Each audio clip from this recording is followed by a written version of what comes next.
voit ici un très bel exemple de rejet de souche de l'érable rouge. L'érable rouge, c'est probablement un des meilleurs arbres pour rejeter comme ça après la coupe. Quand on le coupe assez près du sol, il fait des rejets.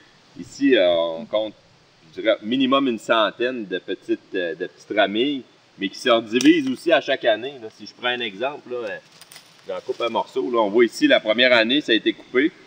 Et après ça, ça s'est remultiplié. Donc, à chaque fois que l'animal vient brouter, couper la tige, ça se redivise après tous les bourgeons, c'est repart des tiges.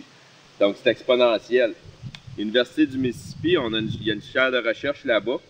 Puis, ils ont évalué toute la teneur en minéraux, finalement, qui est retrouvée dans cette nourriture-là. C'est vraiment comme une saline, si on veut, naturelle. Là. Donc, on retrouve énormément de minéraux que le cerf a besoin dans les rejets de souche. Donc, c'est quelque chose à valoriser là, dans vos aménagements. D'autres rejets de souche ici. Encore une fois, broutés, très broutés. Donc, je vous mets le graphique de l'Université du Mississippi qui nous a montré que la teneur en minéraux de ces rejets de souche-là sont excessivement élevés par rapport à des feuilles, ici on a de l'érable rouge, je crois, par rapport à de l'érable ordinaire, des feuilles d'un arbre, c'est-à-dire. Donc, ces rejets de souche-là, ils ont toute l'énergie des racines. Quand on a coupé l'arbre, l'énergie des racines, c'est déployé pour créer des nouvelles tiges très, très nutritive.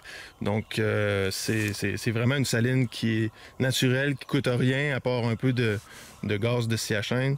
Et puis, ça crée une bouffe. C'est comme ça partout, là, ici. Tous les rejets de souche comme ça, c'est brouté partout, partout, partout. C'est pour ça qu'on dit qu'un bûcher, c'est vraiment un aimant à cervider. C'est que toute cette nourriture-là, en plus d'offrir un couvert à une certaine hauteur, va créer une nourriture excessivement riche.